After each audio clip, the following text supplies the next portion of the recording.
let's be candid here. The voting public is generally unaware of what goes into the fiscal plan and budget of a county where there's 1.2 million people. They know it funds schools, police, sanitation, and well too many bureaucrats. To them, it's all about it. That's about it. Montgomery County budget is too big, too complex, too arcane, and for most people to understand. They know they pay a lot in taxes, that their schools are more interested in teaching activism than education. They know crime is up because there are too few police officers, and they know traffic is a nightmare because the county government won't build new roads. They also know when their taxes go up, and this year taxes are going to go up a lot. My county executive, Mark Elrich, has proposed a $6.8 billion operating budget, which includes a whopping 10-cent increase on the property tax rate. Having been on the county council, you know that Montgomery County taxpayers just don't like property tax increases. In fact, 3 times in the past 30 years, they voted approved limits to how taxes were raised. And 3 years ago, the charter limit requirement, now you can correct me on this, I read it as unanimous vote of the county council. So is there a shell game going on by the county executive? Oh, I don't know if it's a shell game. I just think it's obfuscation and trying to raise taxes at a time rather than actually make the decisions that you need to do when leading. To your question, it's not clear how many votes are required to pass a tax increase this year. Typically, the charter amendment that was passed a few years ago indicated that you had to have 9 council members, which at that time was a unanimity of the council. Now that we have 11 council members, it still says 9 council members in the charter. So does that mean that it has to be unanimous, or that there are 9 of the 11 that have to vote to approve it?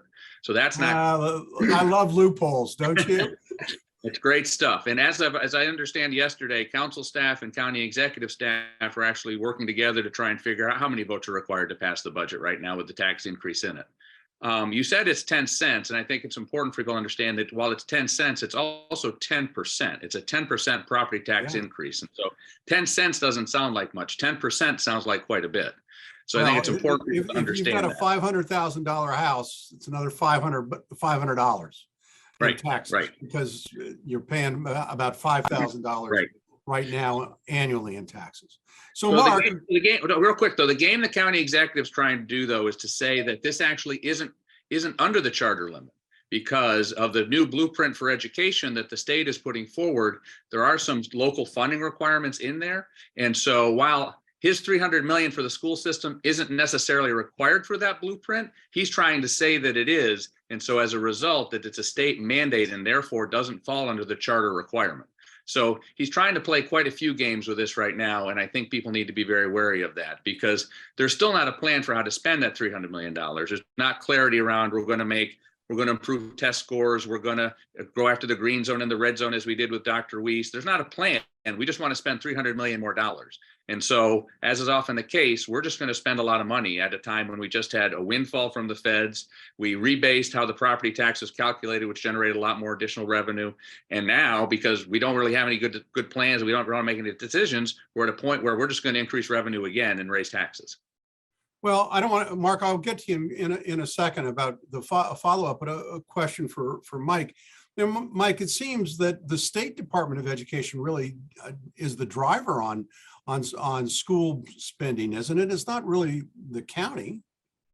No, the county the county can drive what they want. I mean, we can have a plan. You can be working with the superintendent to develop a plan. There are certain requirements that come from the state, and the Blueprint for Education has certain requirements, but it doesn't necessarily require in a county like Montgomery to raise taxes to get there. We have sufficient revenue to meet the requirements for the Blueprint for Education. All right, so Mark, let's pivot to see who's in favor of this and who's against this. And according to analysis done by Adam Pagnucco, the county budget would increase across the board 7%. And Gino Rene and the unions have come out in support. So has the Board of Education President Carlos Silvestri. I guess they know where their bread is buttered.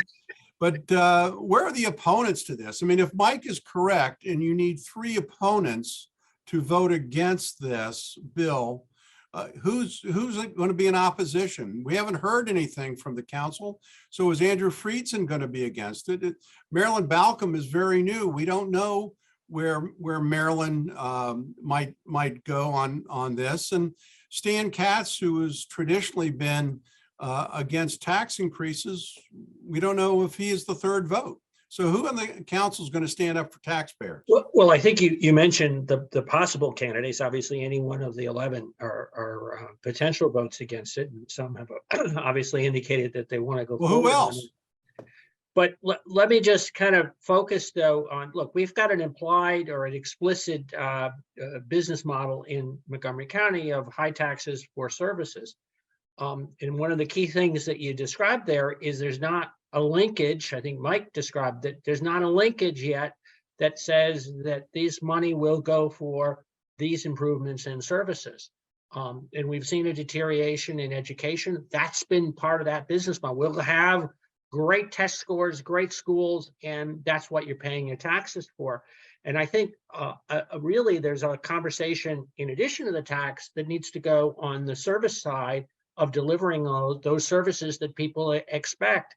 Without that, I think the opposition will be that much stronger because people don't necessarily see the benefit. Well, I think that's the dramatic story, is that especially coming out of COVID, the shockingly low test scores that are going across the board, except for Asian students. I think Asian students is the one demographic where there was a report of good testing scores that came from there.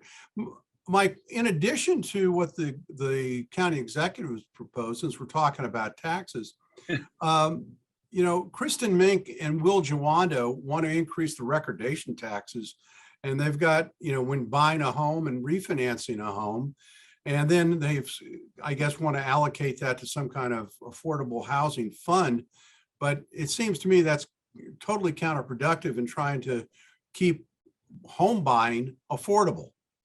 No, I think there's a lot of mishmash policies moving back and forth. So we want to put a cap on how much you can actually increase rent.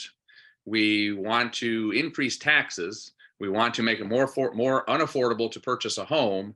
I mean, all of these pieces are kind of running counter to the direction you want to go when you're trying to build an economy, especially with the threat of a recession. And we know that probably income tax growth is going to be flat to marginally increasing. And so our challenge is, how do your policies coordinate back with what you're actually trying to do with your budget? And I've yet to see any linkage that makes any sense. Yeah, I mean, I think you're absolutely right. I mean, there seemed to be, a lot of mud being thrown on the wall to see if it'll stick, but not really any coordinated plan. Particularly, I'm particularly disturbed about affordable housing, because they seem to be going in different directions all the time as to try to how to fund it, how to fix it, and they just kind of want to throw money at the problem, and that isn't always the best solution.